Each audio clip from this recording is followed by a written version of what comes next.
Hello, my dear friends. Welcome to BNP campus. Today we will discuss past perfect tense. Clear है? देखिए, अगर past perfect tense की पहचान की बात की जाए तो इसके मेन वर्ब के साथ यानी क्रिया के साथ आता है चुका था, चुकी थी, चुके थे, लिया था, किया था, दिया था, ली थी, दी थी, की थी। क्लियर है? ये आपके हिंदी वाक्यांत में आता है। जैसे कुछ एग्जाम्पल मैंने आपके सामने नोट किया हुआ है। जैसे राम घूम चुका था, ठीक है ना। ये घूमना देखिए आपका वर्ब हो गया और मेन वर्ब के साथ क्या आया है, चुका था, ठीक है। सीता आ गई थी, क्लियर है। लोग घूम लिए थे, मैंने किताब ली थी। उसके मेन वर्ब के साथ यानी कि एम भी के साथ आएगा या था, ई थी, ये थे और चुका चुकी चुके, ठीक है ना। तो हम जान जाएंगे कि जो सेंटेंस है वो सेंटेंस पास्ट परफेक्ट टेंस में है। क्लियर है? चलिए आगे देखते हैं हम लोग। अगर बात करें हम इसके अफर्मेटिव सेंटेंस की, तो अफर्मेटिव सेंटेंस का जो स्ट्रक्चर होता है बालक, सबसे पहले हम सब्जेक्ट को लिखते हैं, इसके बाद वर्ब की थर्ड फॉर्म को लिखते हैं, देन इसके बाद सॉरी हेल्पिंग वर्ब हेड लिखते हैं, देन इसके बाद वर्ब की थर्ड फॉर्म, देन इसके बाद ऑब्जेक्ट लिखते हैं, ठीक है ना। आइए कुछ एग्जांपल्स हम लोग समझने की कोशिश करते हैं। जैसे राम स्कूल जा चुका था, ठीक है ना। तो सबसे पहले सब्जेक्ट क्या इसमें है, राम है। और सब्जेक्ट को फाइंड आउट करने के लिए हम क्वेश्चन करते हैं हु से, ठीक है ना, कि कौन स्कूल जा चुका था। तो राम स्कूल जा चुका था, जो उसके जवाब में मिलेगा बच्चा वही आपका सब्जेक्ट हो जाएगा, ठीक है। देखिए स्कूल आपका ऑब्जेक्ट हो जाएगा और जा चुका था आपका मेन वर्ब हो जाएगा। क्लियर है? तो हो जाएगा Ram had gone to school. I hope clear है। ये टू आपका प्रीपोजिशन है, ठीक है। प्रीपोजिशन भी हम लोग पढ़ेंगे कि करके। देखिए फिर मैंने लिखा है कि मैंने खेल लिया था, तो आई हैड प्लेड। सबसे पहले देखिए सब्जेक्ट लगा है, देन हेल्पिंग वर्ब लगा है, देन मैन वर्ब की थर्ड फॉर्म लगा है। देख रहे हैं, इसमें ऑब्जेक्ट दिया नहीं है तो इसलिए ऑब्जेक्ट इसमें लगा नहीं है। अगर ऑब्जेक्ट दिया रहता तो इसमें ऑब्जेक्ट हम लोग लगा देते हैं। ओके, अगला है हमने फिल्म देखी थी। हमने का मतलब हो गया वी, हेल्पिंग वर्ब हमने लगाया हैड, देन मेन वर्ब की third form seen, then object लगा है। देखिए सब्जेक्ट लग गया, एच भी लग गया, वर्ब लग गया, देन ऑब्जेक्ट लग गया। देख रहे हैं ना, जो यहाँ पर मैंने अफर्मेटिव सेंटेंस लिखा है। और अफर्मेटिव सेंटेंस का मतलब होता है यस सेंस। क्या देता है बच्चा उसमें, यस सेंस आता है, ठीक है ना। देखिए नेक्स्ट, अब बात करें अगर हम लोग निगेटिव सेंटेंस की, तो कुछ नहीं करना है। हम लोग अफर्मेटिव सेंटेंस का जो स्ट्रक्चर लिखे थे सिर्फ और सिर्फ उसी के साथ हम लोग नॉट ऐड कर देंगे और ये बन जाएगा आपका निगेटिव सेंटेंस। क्लियर है? जैसे राम स्कूल नहीं जा चुका था, तो Ram had not gone to school. Clear है? अगर इसको हम अफर्मेटिव बनाना चाहें तो सिर्फ और सिर्फ इसको नॉट को हटा देना आपको और इसमें भी नॉट को क्रॉस कर देना है। तो क्या बन जाएगा, ये आपका पॉजिटिव सेंटेंस बन जाएगा। लेकिन निगेटिव सेंटेंस बनाना रहेगा उसमें तो हम नहीं ऐड करेंगे, ठीक है। तो Ram had not gone to school. दूसरा जैसे मैंने नहीं खेला था, आई हैड नॉट प्लेड, हमने फिल्म नहीं देखी थी, we had not seen the film. I hope आपको समझ में आ रहा होगा। देखिए subject H B, not plus verb की third form, then object. I hope बात समझ में आपको आ गई होगी, ठीक है ना। चलिए नेक्स्ट देखते हैं हम लोग। अब बात आती है बच्चा इंट्रोगेटिव सेंटेंस की। तो इंट्रोगेटिव सेंटेंस में दो टाइप्स होते हैं। एक तो होता है एच वी टाइप्स, दूसरा होता है डब्ल्यू एच टाइप। क्लियर है? अब देखिए, जिस सेंटेंस से आपको रिप्लाई में यस या नो में आंसर मिल जाए उसको हम लोग बनाएंगे हेल्पिंग वर्ब से। अब ये चाहे प्रेजेंट परफेक्ट का हो या पास्ट परफेक्ट का हो या किसी भी टेंस का क्वेश्चन वर्ड यानी इंट्रोगेटिव सेंटेंस का हो। क्लियर बच्चा? अगर हम रिप्लाई जो कर पाए सेंटेंस का पूरा एक्सप्लेन करना पड़े तो हम सेंटेंस का शुरुआत डब्ल्यू एस से करेंगे। जैसे देखिए, क्या आपने देखा था, आप आंसर कर सकते हैं यस या नो। हैड यू सीन, आप बोल सकते हो यस आई हैड सीन, मैंने देखा था।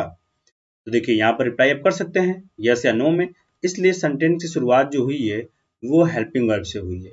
लेकिन जस्ट दूसरा सेंटेंस इसका अपोजिट, आप देखिए कि आपने क्या देखा था। अब आपको रिप्लाई करना पड़ेगा पूरा कि भाई मैंने क्या देखा था, एक्सप्लेन करना पड़ेगा।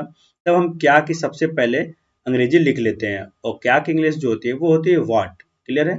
देन इसके बाद हम लगाते हैं हेल्पिंग वर्ब, देन इसके बाद सब्जेक्ट, इसके बाद वर्ब की थर्ड फॉर्म। अगर इसी में आपको नॉट दे देता है बच्चा तो हम तब क्या करते हैं, तब देखिए हमको कुछ नहीं करना है। सब्जेक्ट के बाद आपको नॉट लगा देना है। क्लियर है? चलिए आगे नेक्स्ट देखते हैं हम लोग। कुछ वाक्य और मैं आपके सामने रख रहा हूं, जैसे क्या राम स्कूल गया था? आप जवाब में दे सकते हैं यस, गया था, नो, नहीं गया था। तो हम सेंटेंस की जो शुरुआत करेंगे बच्चा, वो करेंगे हेल्पिंग वर्ब से। तो had Ram gone to school, last में क्वेश्चन मार्क। आई होप आपको समझ में आ रहा होगा। अब देखिए क्या दिया पहले ही। आप दो तरीके से इसको फाइंड आउट कर सकते हैं बच्चा। या तो आप समझ लीजिए कि सेंटेंस के जो सबसे बाहर दिया हो, दूसरा जिसका आंसर आपको यस या नो सेंस में मिल जाता हो। क्लियर रहता ना? तो हम उसका शुरुआत कैसे करते हैं? हेल्पिंग वर्ब से करते हैं, लाइक जैसे हैड से करते हैं। हमने कर दिया हैड ही प्लेड, हो गया भाई। राम क्यों नहीं आया था? देखिए अब क्यों कहा गया, ये आपके सेंटेंस के बीच में आएगा। अब पूरा आपको एक्सप्लेन करना पड़ेगा कि हाँ राम ना वो इस कारण से नहीं आ पाया था या नहीं आया था। तो सबसे पहले हम इसी का बनाएंगे, जैसे कि वाई, इसके बाद हम रखेंगे helping verb had, why had, then इसके बाद सब्जेक्ट रखेंगे। ठीक है ना? Y had Ram. क्लियर हो गया? अब आपको इसमें दिख रहा है निगेटिव भी दिया, यानी इंट्रोगेटिव सेंटेंस है प्लस उसके साथ साथ निगेटिव भी है। तो चाहे जितना भी आप इंट्रोगेटिव निगेटिव बनाते होंगे, सभी के साथ आपको सिर्फ और सिर्फ सब्जेक्ट के साथ आपको नॉट लगा देना है। तो वाई हैड राम नॉट। अब देखिए आया, अब इसकी थर्ड फॉर्म क्या होती है? देखिए तो फर्स्ट फॉर्म और थर्ड फॉर्म दोनों सेम होता है, लेकिन सेकेंड फॉर्म उसका दूसरा होता है, केम हो जाता है। ठीक है? तो why had Ram not come. बात समझ में आई? चलिए कुछ और सेंटेंसेस हम लोग देखते हैं, जैसे राम स्कूल क्यों नहीं गया था। तो आपको एक्सप्लेन करना पड़ेगा। वैसे भी देख लीजिए कि सेंटेंस के बीच में जब आए तो हम डब्ल्यू एस से स्टार्ट करते हैं, अन्यथा हम लोग हेल्पिंग वर्ब से स्टार्ट करते हैं। तो why had Ram not gone to school, उसने उसे क्या नहीं बताया था। देखिए तो क्या बीच में आ गया आपका, कहाँ पर आ गया? बीच में आ गया। जब बीच में क्या आ जाए तो हम क्या करेंगे? हम उसका सबसे पहले मीनिंग बनाएंगे, अर्थात डब्ल्यू एस से स्टार्ट करेंगे। तो what had you not told him. और निगेटिव सेंटेंस जब आए इंट्रोगेटिव सेंटेंस में, तो आपको कुछ नहीं करना है, ओनली वन सब्जेक्ट के बाद आपको नॉट को ऐड कर देना है। बात समझ में आ गई आपको? आगे देखिए, जैसे हमने क्या देखा था, व्हाट हैड वी सीन, और लास्ट में क्वेश्चन मार्क रहता है। क्लियर है? आई होप दैट आपको सारी बातें समझ में आ रही होगी। अगर आपको वीडियो अच्छा लगा है तो लाइक एंड सब्सक्राइब करना ना भूलें। आगे देखिए, अब कुछ इसमें कुछ और तरीके से आते हैं जिसमें दो दो सेंटेंस दिया रहता है, तब हम उसको किस प्रकार से बनाते हैं। देखिए अब आपको मिलेगा एक सेंटेंस ऐसा, एक मिल गया ऐसा, और दूसरा मिल गया ये वाला। तो जो काम पहले होगा, ध्यान दीजिएगा, जो काम पहले होगा उसको हम लोग बनाएंगे पास्ट परफेक्ट में, और जो काम बाद में हुआ रहेगा उसको हम लोग बनाएंगे पास्ट इंडेफिनिट में। क्लियर बच्चा? जो काम कब हुआ रहेगा, बाद में हुआ रहेगा, उसको हम लोग बनाएंगे पास्ट परफेक्ट में। ठीक है?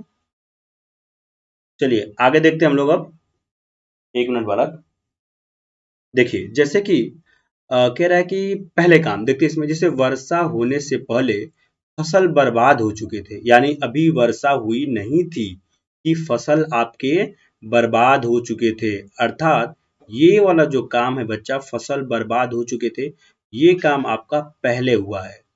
और जो काम पहले होगा उसको हम किस में बनाएंगे? पास्ट परफेक्ट टेंस में। देखिए तो the crops had destroyed, subject helping verb then verb की थर्ड फॉर्म। अब लगाएंगे हम पहले की स्पेलिंग, तो हो जाएगा बिफोर, हमने लगा दिया भाई। इसके बाद वर्षा, देखिए वर्षा है, जितना भी नॉन लिविंग थिंग्स आती है तो उसके लिए हम लोग सब्जेक्ट के स्थान पे इट का प्रयोग करते हैं बच्चा। ठीक है ना? और पास्ट इंडेफिनिट में भी टू का प्रयोग होता है, इसलिए इट रेंड हो जाएगा। The crops had destroyed before it red. आइए दूसरे क्वेश्चन में चलते हैं, कि मेरे विद्यालय पहुंचने से पहले, अर्थात मैं अभी पहुंचा नहीं हूं तब तक घंटी आपकी बज चुकी थी। काम पहले कौन हुआ? ये वाला काम पहले हुआ है। तो पहले जो काम होता था उसको हम बनाते हैं पास्ट परफेक्ट टेंस में। हमने बनाया द बेल हैड रंग, रिंग का थर्ड फॉर्म होता है रंग। क्लियर है ना? कि पहले घंटी बज चुकी थी, कब? बिफोर। कब? मेरे विद्यालय पहुंचने से पहले। तो I reached the school, subject I, मेरे का मतलब वही होगा आई। ठीक है ना? मैंने, मेरे। ठीक है ना? आई कब? पहुंचने से पहले। तो रीच माने पहुंचना होता है, ईडी इसलिए जुटा है क्योंकि यहाँ पर भी2 का प्रयोग होगा। कहाँ पर भाई? विद्यालय में। इतना समझ में आ गया? अच्छा एक सेंटेंस और कह रहा है कि जब वह वहां पहुंचा दावत प्रारंभ हो चुकी थी। अर्थात उसके पहुंचने से पहले ही दावत क्या हो गई थी, स्टार्ट हो गई थी। तो सबसे पहले हम बनाते हैं पास्ट परफेक्ट में इसी को। अच्छा, आप सोच रहे होंगे मैंने यहाँ पर पहले इसी को लिख दिया है, तो कोई दिक्कत नहीं, आप सेंटेंस को ऐसे भी लिख सकते हैं, the dinner had started when she is there, या पहले भी आप कर सकते हैं जैसे जब, व्हेन, वह वह वहां पहुंचा, ठीक है। तो ये सॉरी ये पुरुष है तो यहाँ ही हो जाएगा, ठीक है ना। When he reached there, there माने वहां होता है, ठीक है ना, कॉमा लगा देंगे हम इसे। The dinner had started. Clear है, आई होप आपको समझ में आ रहा होगा। अगर आपको समझ में नहीं आया तो आप कमेंट करके पूछ सकते हैं। अगला है, वह अपना कार्यालय छोड़ चुकी थी जब वह आया, अर्थात उसके आने से पहले ही उसने अपना कार्यालय क्या किया था, छोड़ दिया था। देखिए कैसे बनेगा, तो सी हैड लेफ्ट, लेफ्ट माने छोड़ना होता है, ठीक है ना। हर ऑफिस, अपना ऑफिस, कब भाई, जब वह आया। ही केम, अगर आप पास्ट इंडेफिनिट नहीं पढ़ेंगे तो उसमें भी देखे होंगे, मैंने बताया आया, लिया, दिया, गया, वो पास्ट इंडेफिनिट में आता है बच्चा, ठीक है। इसमें भी देखिए जैसे बाद आ गया, ठीक है ना। इसका अच्छा, इसको पलट देंगे तब भी कोई दिक्कत नहीं होगा, लेकिन कामा लगाना पड़ेगा आपको, जैसे when he came comma she had left her office. Clear है, जैसे उसके जाने के बाद मैं आया, आई केम मैं आया, आफ्टर उसके बाद में, ही हैड गॉन जब वह चला गया था। क्लियर है, चलिए, हमको लग रहा है आपको वीडियो समझ में आ रही होगी। और कोई भी चीज, कोई भी क्वेश्चन आपको समझ में नहीं आए तो आप कमेंट करके जरूर पूछ सकते हैं। एक क्वेश्चन और है बच्चा, जैसे कि ज्यों ही वह अपना गृह कार्य समाप्त की थी, वह क्रिकेट खेलने बाहर चली गई। देखिए ज्यों ही का स्पेलिंग होता है as soon as, she had finished her homework, ठीक है ना। आप नहीं समझ पा रहे तो ऐसे भी समझ लीजिए, की थी, ली थी, लिया था, दिया था, किया था, आता था, तो सेंटेंस पास्ट परफेक्ट में ही तो बनता था। इसके पहले मैंने पहचान में आपको तो यही बताया था पहचान में। तो देखिए subject, then helping verb, verb की थर्ड फॉर्म, देन आपका ऑब्जेक्ट हर होमवर्क। क्या किया भाई, सी रैन आउट, ये देखिए फ्रेजल वर्ब है बच्चा, ठीक है ना, बाहर चली गई क्या करने के लिए भाई, टू प्ले क्रिकेट। क्लियर है, आई होप आपको पास्ट परफेक्ट टेंस क्लियर समझ में आया होगा। और चैनल पे नए हैं तो लाइक एंड सब्सक्राइब करना न भूलें। और सिंस और फार का यूज अगर आप लोग नहीं पढ़े हैं तो वीडियो मैंने पढ़ाया हुआ उसको आप देख सकते हैं, ठीक है। Thank you, have a nice day. आज के लिए बस इतना ही।